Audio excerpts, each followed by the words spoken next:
Allez, on plonge dans un sujet complexe, mais vraiment essentiel. La différence entre un haut potentiel intellectuel, le fameux HPI, et un pervers narcissique ou PN. À première vue, on peut facilement les confondre. Leurs comportements peuvent sembler similaires. Sauf que leurs motivations profondes sont aux antipodes l'une de l'autre. Et comprendre ça, ce n'est pas juste de la théorie, c'est la clé pour se protéger et pour mieux se comprendre soi-même. Tout part souvent de cette question qui sème le trouble. Comment des gens si brillants, si performants peuvent-ils faire autant de mal autour d'eux? Leurs actions peuvent être écrasantes, parfois même carrément destructrices, mais c'est en allant chercher pourquoi ils agissent comme ça qu'on met le doigt sur leurs différences fondamentales.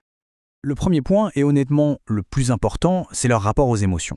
C'est vraiment le cœur du réacteur, la clé qui va nous permettre de tout déverrouiller ensuite. Pour simplifier, imaginez le HPI comme quelqu'un qui essaie de tenir un couvercle sur une marmite d'eau en pleine ébullition. Il contrôle, il maîtrise temporairement des émotions qui en réalité le dépassent complètement. Pour le PN, c'est différent. Le câble qui le relie à ses émotions est découpé, définitivement. Souvent, c'est dû à des traumatismes très précoces. Cette déconnexion, ce n'est pas un choix, c'est un état permanent. Et cette analogie, elle est juste parfaite. Pour le HPI, les émotions, c'est une pression monstre. Tout est contenu, contrôlé, maîtrisé. Jusqu'au jour où ça ne tient plus. Et là, c'est l'explosion. Ça peut prendre la forme d'un burn-out, d'une crise, d'une prise de conscience hyper violente. Bon, et cette différence de gestion des émotions, elle va dicter toutes leurs actions. D'un côté, on va avoir une stratégie de fuite, et de l'autre, une stratégie d'attaque. C'est aussi simple que ça. Le HPI, il court, tout le temps. C'est une fuite en avant perpétuelle. Que ce soit dans le travail, le sport, l'intellect, il avance, il avance, il avance. Pour une seule raison. Pour que ses émotions ne le rattrapent jamais. C'est une tentative désespérée de les distancer.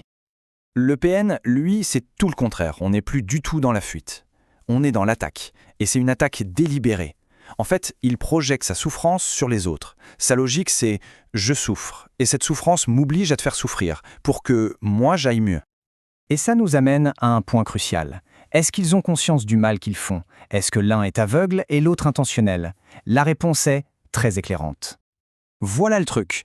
Le mal que fait un HPI, c'est un dommage collatéral. C'est la conséquence de sa course folle. Il avance tellement vite qu'il ne se rend pas compte qu'il écrase tout sur son passage. Le PN, lui, il est conscient qu'il a besoin de faire du mal pour aller mieux. L'intentionnalité n'est pas du tout la même.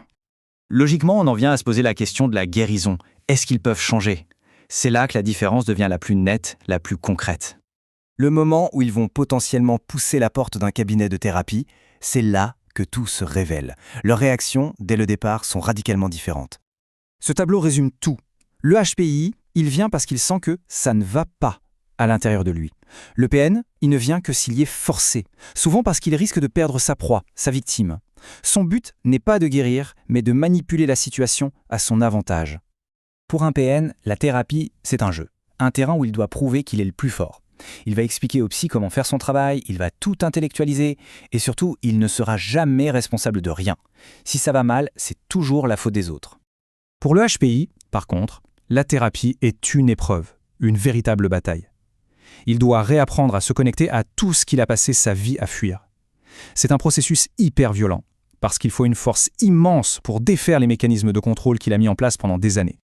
Et pour que tout ça soit bien clair, rien de mieux qu'une histoire vraie. Une anecdote qui rend cette distinction, je pense, absolument inoubliable. Imaginez, on reçoit un appel.